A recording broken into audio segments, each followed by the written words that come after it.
Good morning, everybody, and welcome back. I've gotten some feedback about how the episodes have been ending and the chapter breaks inside of the episodes, making it rather confusing for the listener. So, we're going to try something that I attempted on the podcast for Drizzt and didn't get the best results, but I think it might work better here. I'm going to add in a sound effect when there is a chapter transition going from one aspect to another, and then I'm going to try another sound effect at the end of the episode. Very subtle, and it won't overpower the episode, but I would like to hear your feedback. So, we'll give that a shot, throw those in for testing today, and if you guys all like that, then we will continue to use them as we finish out the book. Now, let's not delay. On with the book. Chapter 3. Rain, Fights, and Mistrust. By the time they got to the forest, it was raining hard and pitch black. The group had been intending to spend the night in the inn. After the attack, however, the inn didn't seem anywhere near as safe as the woods. Talmer and Caliph had to guide Damien through the trees since he was the only one who couldn't see in the dark. To the rest of the group, who could see, although not well, the forest appeared in shades of black and gray, as if it were dimly lit. It seemed like Baodin and Varun had the best night vision overall, besides Vala. To the Doomerin, who had almost perfect vision in the dark, everything appeared more gray-tinted and a bit dimmer than in the daytime, but she could see clearly. The forest wasn't exceedingly overgrown, but there were plenty of fallen branches and bushes to serve as tripping hazards for Damien. Even with the elves guiding him, the night-blind human managed to nearly fall several times and step on Varun's tail twice as he nearly bumped into the Thrakai. This earned him a not-too-happy look both times. After half-leading, half-dragging the hapless human through the brush for nearly 3 miles, the group decided to make camp in a clearing under one of the huge oaks. Talmer and Caliph quickly found some fallen wood and, although it was wet, tried to start a fire. Talmer fussed with the wood for nearly 10 minutes before he gave up and handed the tinderbox to Damien. The box was passed from hand to hand for close to half an hour, but no one had any luck with the damp wood. The group was quickly becoming more tired and frustrated as it got colder and the wind picked up, and the wood still refused to light. Varun tried to breathe fire on it, which did light it, but the rain put it out quickly. He tried it again, putting a bit more power into the attempt, but the same thing happened. On the third try, he wound up turning the kindling to ash as he lost control of the flame. "Good job, fire hazard," Damien quipped, giving Varun a thumbs up as the warrior headed into the forest, hoping to find something drier. He ignored the comment. About 10 minutes passed. Caliph and Damien busied themselves with checking their supplies by lantern light. Vala leaned against the tree, running her fingers through her wet hair. She offered to help, hoping to gain a better reputation with this group, since she'd have to coexist with them for the foreseeable future. But Caliph wanted nothing to do with her. Tensions grew higher as the temperature continued to drop, and the constant dripping of rain did nothing to help the group's mood. Lightning flashed, lighting up the sky, and was soon followed by a rumble of thunder in the distance. Baodin glared at Talmer, who was perched on the lowest branch of the great oak, hanging an oil lantern that had been too stubborn to light earlier when they needed to find their way through the forest. "Would be nice to be done with this mission right now," he muttered, talking more to himself than the elf. "If it weren't for your stupid elves and that stupid negotiation, I wouldn't be out here. Last few years would have gone quite different if your people would have just listened without being racist bigots." "I don't know what you're talking about," Talmer answered, but a subtle shift in his posture made Vala think he was hiding something. He knew what the dwarf was saying, even though he missed the fact the comment wasn't entirely to him. He just wanted to avoid talking about it. "You know what I mean, elf. Your father was the one who advised the king to refuse to aid my folk before even hearing us out, which is why I have to do things like this to earn a living." Vala cocked her head, trying to piece together what exactly this was about. "Your people crossed our border without permission," Talmer countered. "One of them tried to attack our king when he was attempting to negotiate a solution. I don't know if you can understand what the word diplomacy means, but you and your people could use some practice. Your king's soldiers drew their weapons first, What did you expect would happen? We expected that you would cooperate, not murder innocent men. We were attempting to discuss the matter fairly until weapons began flying. We both know it wasn't me who threw the axe. If you want to talk about how fair the Thalassar were, think again. None of your people would have lifted a finger to help mine. Talmer's hand strayed towards his knife as he glanced down, but he stayed silent. Why don't you come down here, and we can sort this out properly? The elf still gave no response. Theoden, no, Caliph warned. We've had enough trouble with you two already. We don't need you doing something you'll regret. I know what I'm doing, and I'm not going to regret it. Theoden placed his hand on his axe and stroked his rust-colored beard. His beady eyes held a malevolent light. Caliph edged towards Damien, who was leaning against a tree, tuning his lute. She elbowed him, drawing his attention to the standoff. Vala guessed that they'd heard this fight, or something similar at least, before. Come on, elf, the dwarf continued. Get down here and... Don't do this, Theoden. Someone is going to get hurt, Talmer warned. You won't even be able to lay a scratch on me, tree hugger. I dare you to even try. Talmer rolled his eyes and tugged at a cord he had tied to the tree limb he was sitting on. It seemed secure. The other end was tied onto the oil lantern. He lowered the lamp and let it swing below the branch, then dropped down from the tree, landing gracefully. Theoden, I don't want this. It's stupid and... Theoden charged, throwing a strong right hook at the elf who had just put himself within reach. Talmer stepped aside, letting the dwarf fly past, and planted his boot in the dwarf's back, giving him a hard kick. Fine. I guess we are doing this, the elf commented as Theoden stumbled and fell. He was up in less than a second, charging at the elf again. Again, Talmer stepped aside. Theoden turned on his heel, glaring up at the elf. The dwarf feinted to one side, looking like he was trying to tackle Talmer, but as the elf pivoted to react, Theoden got off a snap kick that connected with his opponent's shin. Talmer let out a stifled yelp and jumped back, limping slightly. Theoden flung his axe, missing Talmer by less than an inch, which caused him to flinch. As the elf reeled from the impact, Theoden went for a tackle. He hit the elf right in the ribs, knocking him to the ground. Talmer coughed, unable to breathe properly for a moment. Theoden stood over him, pinning Talmer's right hand to the ground with his heavy boot, smirking.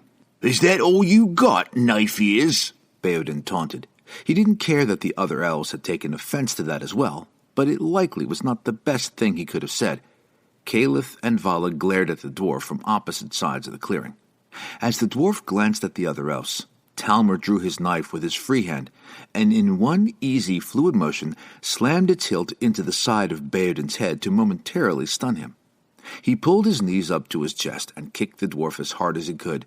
Theoden was knocked back into the trunk of the oak tree and landed hard. He got up slowly, rolling his shoulders and getting back into a combat stance.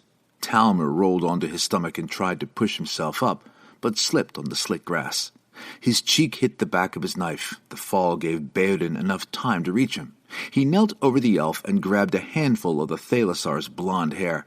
His rusty brown beard brushed the ground as he bent down to whisper something to Talmer. Your brother would never be proud of how you turned out. The elf's green eyes flared.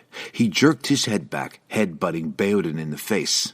There was a sharp crack as he connected. The dwarf stood up sharply, letting go of Talmer's hair, and covered his crooked nose with his hand. Tears filled his dark eyes from the impact. He pulled his hand away from his face as blood began matting his beard. His nose had obviously been broken before, and Talmer had just broken it again. The elf used the couple of seconds he had bought to get to his feet, ready to fend off another attack. Theoden threw a punch, which Talmer brushed aside, but the dwarf was ready. He grabbed Talmer's hand as the wood elf deflected the punch, twisting his arm behind his back, and pulled Talmer back down to a knee. Caliph looked like she wanted to jump into the fray, but Damien held her back. Theoden brought his knee up, catching Talmer in the side. There was a sharp crack, and Talmer grimaced, hissing in pain. Theoden shoved him back down to the ground, blood still dripping from his nose. He stood on the elf's back, placing a boot on the back of Talmer's head and driving his face into the wet grass. What is this? Varun had gotten back just in time to see the conclusion of the fight, and was far from happy with what he'd seen. He walked over to where Talmer lay pinned, grabbed onto Baeden's armor, and lifted the dwarf off Talmer, dropping him on the ground. Do you really have nothing better to do with your time? We need to be a functional team in case our plan fails. Somehow, the Thrakai didn't sound mad. He wasn't pleased, but he wasn't yelling at them. Vala was a little impressed with the amount of patience the warrior seemed to have. He started it, Baeden grumbled. It doesn't. Varun was cut off by a loud thunderclap that made him flinch a little and look up at the sky, worried. It doesn't matter what that was about, or who started it, but you're acting like children. I know you're both tired and frustrated, but you can't just beat each other up because of it. The dwarf was going to argue more, but Varun shot him a look that got him to shut up and slink away, rubbing his face where Talmer's knife had hit him. The wood elf had gotten to his feet by this point, keeping a hand pressed over his ribs. His blond hair was streaked with mud, and he had a thin cut on his cheekbone from where he'd slipped during the fight. A line of blood ran down his face as he stood in front of Varun. Talmer was tall, but he was still a good few inches shorter than the Thrakai. Varun sighed slightly and walked past him, going back to the ashes of the attempted fire. Talmer turned to head back to the tree, but he only got a couple of steps before his knee buckled and he fell. Caliph came over to help him while Vala and Damien went to help Varun with the fire. The wood Varun had brought was drier than what he had accidentally turned to ash, but it stubbornly refused to light. Finally, after nearly a whole flask of oil and a bit of colorful language from Vala, a flame caught, and they soon had a small fire. The group eventually settled down, mostly content to talk amongst themselves for a while, or at least tolerate each other's presence and not start anything else. Slowly, the rain died out. Who's going to take the first watch? Damien asked, yawning. It had been long enough that the heat of the fire had dried their clothes, and the fire itself was burning low. I don't know how none of you seem tired, but I need to sleep. I'll take the first shift, Talmer volunteered. Caliph can join me. We make a pretty good team. Talmer's gentle smile hinted that there was another reason for being paired with her that went beyond the fact that they worked well together, but Vala said nothing about it. I'm all right with that, Caliph answered, smiling a bit at Talmer. I'm pretty sure you're a bit more than just all right, Damien commented. You do realize that pointing out you make a good team makes it seem like that's not the reason why you want to be with each other, right? Shut up, Caliph swatted at him and missed. Damien laughed, scooting away. I can take the midnight watch, Vala offered after a moment. I lived in the deep caves when I was a child, so the darkness isn't a problem. I don't care what anyone says. I don't trust her. Kayla's voice now had a faint angry edge. She's probably just waiting until we go to sleep so she can kill us all easily. Even if she's not working for the group that attacked us, she's given no reason for us to trust her. I'm not going to kill you. Vala was used to racist comments and accusations, but she was still slightly offended. I haven't done anything to hurt you, and I have no reason to. Why do you keep insisting that I want to? You're a Doomerin. It's what you do. Vala sighed and shifted her position, trying to find a more comfortable spot before replying. As she moved, a necklace she wore fell out of her tunic. She realized that the cord had come untied. She tried to grab it, but Caliph was faster, reaching around Damien and picking it off the ground. She held it up to the light. It was a dragon claw about the size of a finger tied to a thin leather cord. Let me guess. This was a trophy from the last person you betrayed and murdered, wasn't it? Caliph's voice was harsh and accusing, but hiding pain. You can't be trusted. You don't know anything about me, Vala retorted, suddenly hurt and angry. Although Caliph didn't know it, the accusation had hit a bit too close to the truth, but not in the way the Moon Elf had claimed. You really care that much about a necklace? I'm surprised. I thought your kind didn't care about anything. Give it back! Caliph raised an eyebrow at her. Ordering me now, huh? I said, give it back! Vala's voice went from hurt to deadly in a second, and her eyes began to glow faintly. Their violet light was a dangerous warning. Now! Caliph ignored her, dangling the necklace from her fingers. Caliph, I'd give it back. Damien scooted back, not wanting to get caught in the quickly escalating situation. Varun, sensing that another fight was mere seconds from breaking out, sighed and shook his head, done with the group's antics. Caliph, this isn't helping anything, he said gently. Despite needing to take control of the situation before more problems happened, he still didn't raise his voice. He didn't need to. She's not going to hurt any of us. I'll make sure of that. He's right, Kiki, Talma whispered, squeezing her shoulder. She wasn't part of it. You know that. He gently took the necklace from her hand and tossed it back to Vala as Caliph buried her head in his shoulder.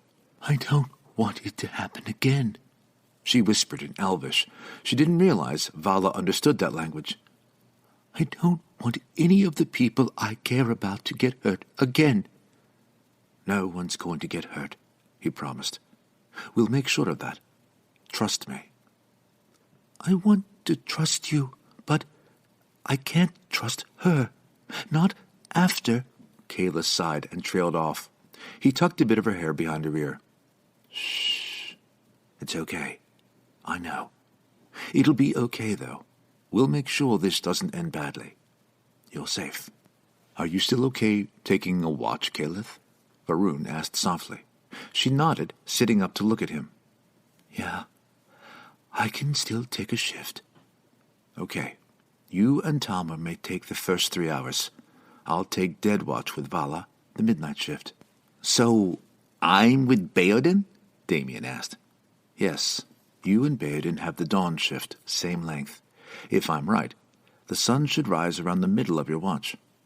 Talma shifted to get up, then leaned over to softly whisper to Caliph. That dress is beautiful, but you should go change. It's going to get in your way, and I have a feeling you don't want to rip it. She nodded. As Caliph got her bag and slipped off into the woods, the rest of the party began to settle in for the night. Baodin kicked out the fire. Talma, who had climbed back into the tree, blew out the oil lamp and settled down on his branch, bow ready. Hope you know what you got yourself into, Doomerin, Baodin said as he passed her. Nothing I can't handle, Vala answered. She hoped that was true. I hope you're right. The dwarf leaned against a tree next to her. I don't know what we're in for, but this life ain't for pansies, and none of us gonna babysit you if you can't pull your weight. Keep up if you can. This group, Vala said, changing the subject. Who are they? I don't know, and I don't really care. You've got to know something, Vala prompted. She wanted to know more about the people around her. She didn't like being with a group of complete strangers. That tended to create dangerous situations, especially for one of her race. Not really, Baodin shrugged. Vala raised an eyebrow. He sighed. Fine. I don't know much about them, but I know a little. Calith was some sort of nobility, I think. She acts like it, at least. She seems more suited to a noble life than roughing it as an adventurer. Talma was just a hunter, and Damien was a bard and a travelling merchant of some sort. He seems to know enough to survive out here, though, usually. Scales over there's an odd one, to be sure. I think he was a soldier until something happened to his clan. He might be stubborn and reckless, but he's loyal and a good fighter even though he's young. What about you? Me? I was a blacksmith. My shop got robbed, and I lost nearly everything I had. I didn't have enough money to get back on my feet, so, after a bit of asking around, I was told about someone offering a lot of money for what they said was a simple job. Clearly, it's not just as simple as it sounded, but I need the money. If Talma was just a hunter, then how did you know each other? Who told you we know each other? Look, I saw the fight this evening. It's not that hard to figure out that you two hate each other, and that type of animosity doesn't happen between two people who just met. Baodin sighed, crossing his arms. That was a long time ago, nearly 10 years now. What happened? Not your problem. Maybe not, but I still want to know. Too bad. Will telling me hurt anything? No, the dwarf admitted. It's a long story, though. I'm pretty sure we have time. He sighed. Fine. Do you want a summary, or do I need to give you details? If you give me details, it'll help me understand what that was about earlier. Fine. If it'll get you to shut up. Me and my family lived in a cave system called the Kaldur Mines. It'd been operated by me father, Vala runesmith, me grandfather, Baldur, and a handful of other experienced smiths for many years. After a while, though, the mine ran dry. The runesmith's family had been running the mines for many generations, and eventually there was nothing left.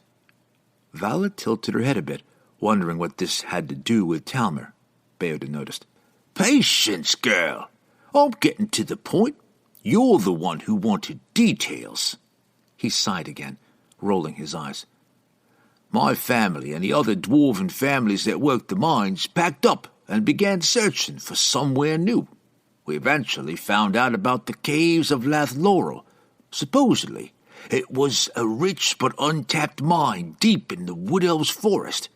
We asked their king for permission to work on their land, but the negotiations took a wrong turn, and a fight broke out.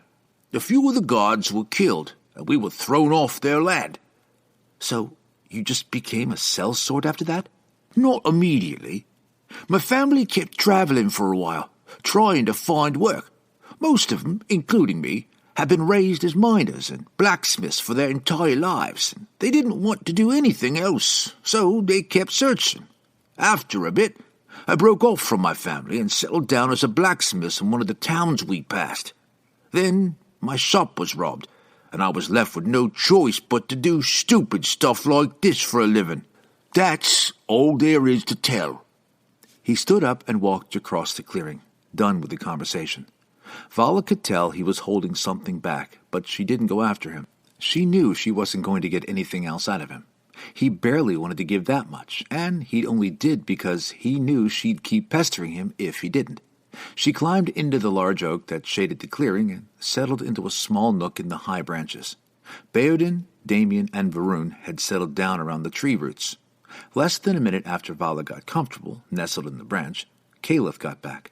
She perched next to Talmer on the lowest branch, and they started talking quietly in Elvish. Vala closed her eyes and let herself fall into a trance. As a child, she'd learned how to slip into a state of light meditation. The trance let her rest, but she was usually alert enough to respond quickly if there was danger. She knew she wouldn't get quite as much rest as she would if she actually slept, but she didn't feel safe enough around a group of people she didn't know to let her guard down that much. Trying to relax as much as she could, she let silence fill her mind and blocked out the world. Hey, wake up. Vala jerked awake, instinctively reaching for her daggers, but stopped when she saw who had woken her. It's your watch now, Talmer whispered. Varun is already up. I'm not sure if he ever was even asleep. She nodded, and he effortlessly made his way back down to his branch. Thunder rumbled in the distance, but the rain was gone, and mist had begun to fill the clearing. She dropped to the ground, landing silently next to Varun. He glanced at her, giving her a little smile, then leaned against a tree, silently watching the clearing. She stood quietly, fingering the dragon claw on her necklace. There's a story behind that, isn't there? He asked quietly. What? She asked, even though she'd heard him. Your necklace, he clarified. It's just a little trinket I found. She lied. It's nothing. Well, it doesn't seem to be nothing. We saw how you reacted when Caliph stole it. She shot him a look. You were fine until she took it, so there's got to be a reason why. When Vala didn't answer, he changed the subject. She doesn't mean it. Her parents were killed by Dumoran assassins when she was a child. She's lost several friends to them also, so I can understand why she doesn't trust you. Vala didn't know why he was telling her that, but she wasn't about to pass up free information. How old was she? What happened? I don't know. She was very young, though. She told me that she was in the room when her parents died. He shook his head. I probably shouldn't be telling you this, but I thought you should know. Vala nodded, fingering her necklace. What about the rest of the group? She asked, turning to look at him. He was freely telling her what she wanted to know, and she liked that. Whether he thought there was no harm in explaining or was just naive, she didn't know. She suspected it was the former, but she didn't care enough to try and figure it out. How did you get involved with whatever this job is? There's not a lot to tell about that. Just over 3 weeks ago, we all heard about a man asking for people to meet him to discuss a job. He was really vague about what he wanted, but a bunch of people still showed up. When he explained that he wanted us to investigate these disappearances, a lot of the bounty hunters and fighter types backed out, probably because they were hoping for some quick, easy money. All that were left were me, Orith, Baodin, Damien, and the other 3. Talmer, Calith, and Heldar had been traveling together for a while, so they took a while to warm up to us, but we managed to work together, except for the elf and dwarf. Vala nodded, glancing in Talmer's general direction. I think they have history together, but I don't know the details. Varun continued. They definitely know each other, and neither of them is happy about working together. You don't say. They made that pretty clear this evening. He didn't acknowledge her comment. Talmer, Calith, and Heldar stayed a pretty tight-knit group, at least until tonight, when Heldar was killed. I don't know much about any of them, except Calith. What do you know about her? He hesitated, not sure if he should keep talking about this, but he finally said, She was a princess, I believe, until her parents were killed. Then her uncle took over the kingdom. He appointed one of his sons as his heir, so Calith had nothing left. She left her kingdom, acting as a healer in the town she stopped at. She took a portion of her parents' fortune before she left, so she doesn't need money, and she joined Talmer so she wouldn't have to travel alone. I think he's the one that taught her to shoot. So, you've been, wandering around looking for clues or something since you were hired? Kind of. We didn't start out with much to go on. We got in contact with someone who had seemingly found where they were holed up, and we just got a map showing that location this evening. Vala was silent for a while before asking, What about you? What about me? I thought Thrakai stayed with their clans. We usually do. He hesitated for a second, and she noticed it. She waited for him to continue, but he stayed silent. Why are you here and not with your clan? She pressed. It's complicated, he stammered, obviously not wanting to talk about it. Could you two please shut up? Damien asked, propping himself up on his elbows. His voice was low and rough from sleep. They had not been talking loudly at all, but the human had still noticed the conversation. He ran a hand through his messy hair. I'm trying to sleep here. He looked at them for a moment, yawned, then laid back down, using his balled-up cloak as a pillow. They stood quietly for a while, occasionally looking around the camp. Varun glanced up at the moon after a bit, and Valo followed his gaze. It was barely visible, only a thin line in the starry sky. It's going to be dark tomorrow night, he whispered. No moon at all. How long until our watch is over? Vala asked, looking up at the stars. Not long. The sun will rise in a little over 2 hours. They stood silently again until Varun moved to wake the next guards. Vala climbed back up the tree, suddenly realizing just how tired she was. Down on the ground, she could hear Damien grumbling something about wanting to go back to sleep. Varun told him that he'd better not even think of napping during the watch. Vala glanced at the stars again, trying to relax enough to rest. She closed her eyes, trying to ignore Damien and Baodin talking below her. She let herself sink back into a trance, glad to get away for a few hours. Away from the world, away from her memories, and away from a dark past that she knew she would soon have to talk about. If she kept pressing the others to reveal things about themselves, someone would soon begin to do the same to her. The crystal had cracked, breaking away from his face, letting the air reach him again. He didn't know how much time had passed or how he was still alive. Feeling slowly returned to his body, bringing with it another wave of pain as he moved just the slightest bit. It felt like hot, searing lightning was coursing through his body, along with a painful, tingling sensation as if every part of his body had fallen asleep. He clenched his teeth, fighting back tears. This one was bad, but it would subside, just like all the others. Once his vision cleared, he looked down at his hands. They were still encased in the black, crystal-like substance. but it was growing brittle and fracturing in places. Through it, he thought he could see something that looked like glittering black scales on his forearms. A spike of fear shot through him. He squirmed, trying desperately to break free from both the crystal and the leather restraints, which got more stinging tingles. He could barely move, but he tried anyway, trying futilely to loosen his arms, then his feet. Even without the crystal, breaking free would have been next to impossible. He tried to move his hands and managed to crack the crystal holding them. Another wave of pain crashed over him, causing his whole body to jerk. His hands closed into fists without even knowing, shattering the crystal and driving sharp black shards into his palms and fingers. He didn't even notice. A drop of blood splattered onto the table. This wave was worse than the last one he'd fought through, and he had to fight hard to keep from crying out. Even when the wave of pain lessened, the feeling of being on fire remained. He spent the next minute just breathing, trying to focus through the pain that was now a constant part of him. Whatever had been done to him was taking its toll.